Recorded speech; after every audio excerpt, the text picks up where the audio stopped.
సహకార బ్యాంకులు అంటే ఏంటి? వాటి గురించి రకాలు, వాటి గురించి పూర్తిగా తెలుసుకుందాం. ఆర్థిక వ్యవస్థలో సహకార సంఘాలు ప్రముఖ పాత్ర వహిస్తారు. ఆర్థిక వ్యవస్థలోని సహకార సంఘాలు ప్రముఖ పాత్ర వహిస్తాయి.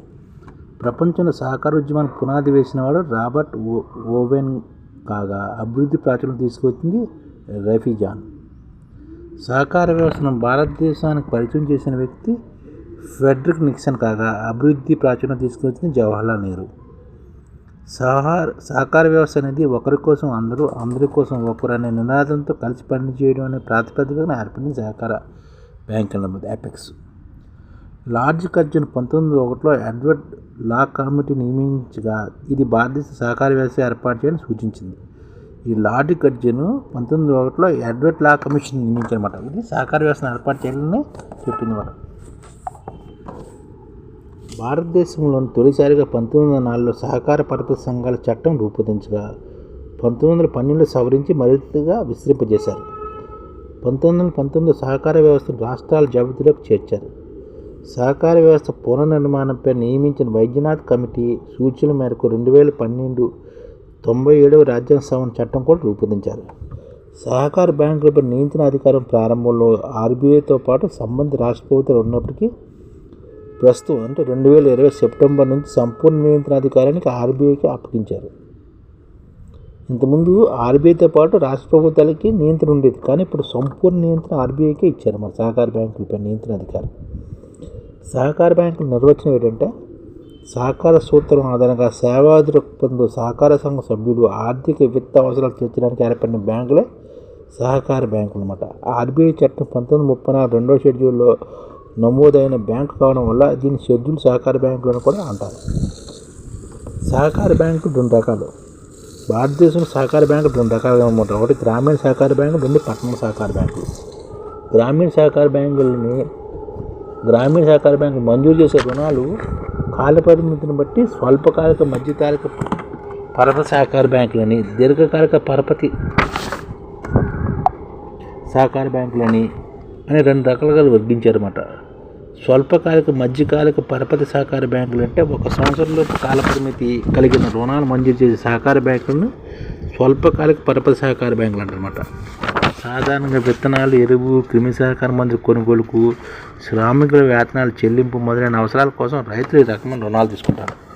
1 సంవత్సరం నుంచి 5 సంవత్సరాల కాలపరిమితి కలిగిన రుణాలు మంజూరు చేసే సహకార బ్యాంకులను మధ్యకాలిక పరపతి సహకార బ్యాంకులు అంటారన్నమాట. సాధారణంగా వ్యవసాయ పనిముట్లు కొనుగోలు, వివిధ వృత్తివారి పనిముట్లు కొనుగోలుకు, ఆధునిక పరికరాల కొనుగోలుకు మొదలైన వాటి కోసం ఈ బ్యాంకులు మంజూరు చేస్తారు కదా, దాన్ని మధ్యకాలిక పరపతి సహకార బ్యాంకులు అంటారన్నమాట. 1951లో గొల్వార్ అధ్యక్షుని ఏర్పడిన అఖిల భారత గ్రామీణ పరపతి సర్వే సంఘం 1954 సమర్పించిన నివేదిక 3 అంచెల సహకార వ్యవస్థను ఏర్పాటు చేయాలని సూచించింది.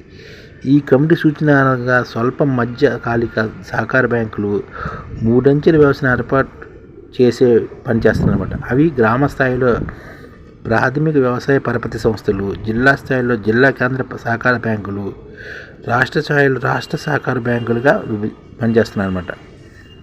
ప్రాథమిక వ్యవసాయ పరపతి సంస్థలు అంటే సహకార రంగంలో ప్రాథమిక సొసైటీలే కీలకం. ఈ గ్రామీణ స్థాయిలో పనిచేస్తున్నమాట. ఓ గ్రామానికి చెందిన 10 మంది లేదా అంతకంటే ఎక్కువ మంది వ్యక్తులతో ఇవి ఏర్పాటు చదువుతున్నమాట. ప్రాథమిక వ్యవసాయ పరపతి సంస్థలు ఏర్పడుతున్నాయి. వీటికి ప్రవేశ రుసుము, వాటాలు, డిపాజిట్లు, రుణాల ద్వారా నిధులు సమకూరుతాయి. ఇవి రైతులకు ప్రత్యక్షంగా స్వల్పకాలిక, మధ్యకాలిక రుణాలను తక్కువ వడ్డీకి ఇస్తాయి.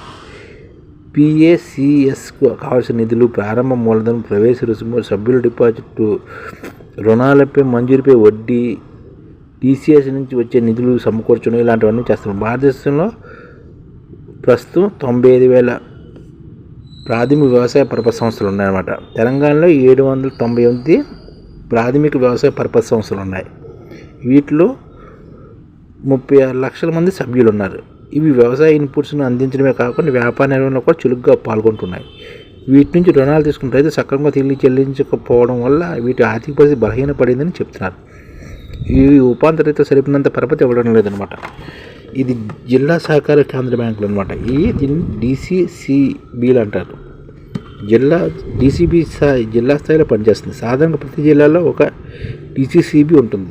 జిల్లాలోని అన్ని పరపతి సహకార బ్యాంకులు ఉంటాయి కదా, ప్రాథమిక వ్యవసాయ బ్యాంకులు ఒక సమాఖ్యగా జిల్లా స్థాయిలో డీసీబీ పనిచేస్తుంటాం. ఇది ప్రాథమిక వ్యవసాయ పరపతి సంస్థలకి నెక్స్ట్ ఏమో రాష్ట్ర సహకార బ్యాంకులకి మధ్యవర్తిగా ఉంటుంది అన్నమాట. ప్రస్తుతం తెలంగాణలో 9 ఉన్నాయి, డీసీసీబీలు ఉన్నాయన్నమాట. ఇవి రాష్ట్ర వ్యాప్తంగా విస్తరించారన్నమాట. ప్రస్తుతం తెలంగాణలోని జిల్లా కేంద్ర సహకార బ్యాంకులు 9 ఉన్నాయి.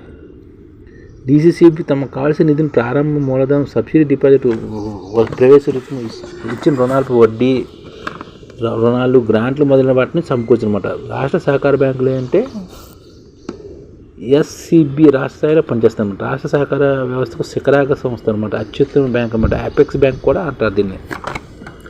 సాధారణ ప్రతి రాష్ట్రానికి ఒక ఎస్సీబీ ఉంటుందన్నమాట, అపెక్స్ బ్యాంక్ ఉంటుంది.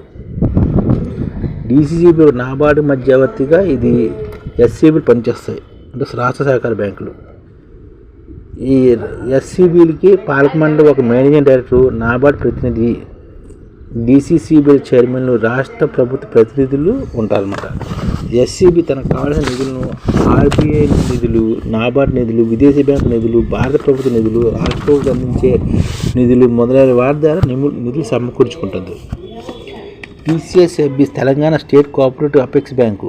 ఇది తెలంగాణ రాష్ట్రానికి చెందిన సహకార బ్యాంకు. దీన్ని 2015 ఏప్రిల్ 1 ప్రారంభించారు. దీని ప్రధాన కార్యాలయం హైదరాబాద్లో ఉంది. అపెక్స్ బ్యాంకు ఈ తెలంగాణ స్టేట్ కోఆపరేటివ్ బ్యాంక్ అనమాట.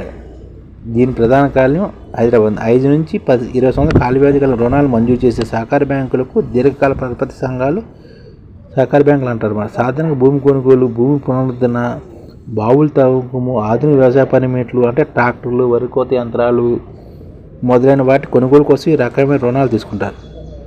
దీర్ఘకాల రుణాలు ఇవ్వడానికి వివిధ స్థాయిలో వివిధ బ్యాంకులు ఏర్పడ్డాయి. భూమి అభివృద్ధి బ్యాంకులు, దీన్ని మొదట భూమి తనఖా బ్యాంకులు అని కూడా పిలిచేవారు. 1980ల నుంచి భూమి అభివృద్ధి బ్యాంకులుగా పిలుస్తున్నారు. 2002 నుంచి వ్యవసాయ సహకార గ్రామీణ అభివృద్ధి బ్యాంకులు అని పిలుస్తున్నారు. Cooperative agriculture rural development bank అనమాట. మొదటి భూమి తనఖా బ్యాంకులు 1920లో పంజాబ్లో ఏర్పాటు చేశారు. మొదటి భూమి తనఖా బ్యాంకుని 1920 పంజాబ్లో ఏర్పరిచారన్నమాట. ఈ భూమి అభివృద్ధి బ్యాంకులు 2 స్థాయిలో పనిచేస్తాయి. జిల్లా స్థాయిలో primary cooperative agriculture rural development bank, రాష్ట్ర స్థాయిలో state cooperative agriculture rural development bank ఉంటాయన్నమాట. అలాగే పట్టణ సహకార బ్యాంకులు, రాష్ట్ర స్థాయిలో ఉండే పట్టణ సహకార బ్యాంకులను కేంద్రంగా వ్యవహరిస్తుంది. 1980 ఫిబ్రవరి 1 పట్టణ సహకార బ్యాంకులకు సంబంధించిన పట్టణ సహకార బ్యాంకుల డిపార్ట్మెంట్ని ఏర్పాటు చేశారు. ఇవి 2005 నుంచి బలోపేతం అవుతున్నాయి. బలహీనమైన బ్యాంకులు బలమైన బ్యాంకులతో విలీనం కూడా చేస్తున్నారు. దేశవ్యాప్తంగా 1579 పట్టణ సహకార బ్యాంకులు ఉన్నాయి. 96,248 సహకార గ్రామీణ సహకార బ్యాంకులు ఉన్నాయన్నమాట. పట్టణ సహకార బ్యాంకులు 61% మహారాష్ట్రలో ఉన్నాయన్నమాట. పట్టణ సహకార బ్యాంకులు పట్టణ సహకార బ్యాంకుల పునర్నిర్మాణంపై 2015లోని గాంధీ కమిటీ నియమించారు. ఈ కమిటీ పట్టణ సహకార బ్యాంకులను స్మాల్ బ్యాంక్స్గా మార్చాలని సూచించింది. 1482 పట్టణ సహకార బ్యాంకులను 58 బహుళ రాష్ట్ర సహకార బ్యాంకులను ఆర్బీఐలోకి తెస్తూ ప్రభుత్వం 2020 జూన్ 24 ఆర్డినెన్స్ తెచ్చింది. దీన్ని పార్లమెంటు 2020 సెప్టెంబర్లో ఆమోదించారన్నమాట. ఈ పట్టణ సహకార బ్యాంకులకు నియంత్రణ అధికారం ఆర్బీఐ కల్పిస్తూ 1949 బ్యాంకింగ్ నియంత్రణ చట్టాన్ని 2022లో సవరించారన్నమాట. ఈ విధంగా మొత్తం 8 రకాల బ్యాంకులు ఉన్నాయి. అట్లా కూడా చూస్తుంటే ప్రస్తుతం భారతదేశంలోని ప్రాథమిక వ్యవసాయ పరపతి సంస్థలు 95,000 ఉంటాయి. తెలంగాణలో 798 ఉన్నాయన్నమాట ప్రాథమిక వ్యవసాయ పరపతి సంస్థలు. వీటిలో 36 లక్షల మంది సభ్యులు ఉన్నారన్నమాట. ఈ విధంగా బ్యాంకుల గురించి కొంతవరకు సహకార బ్యాంకుల గురించి తెలుసుకున్నాం.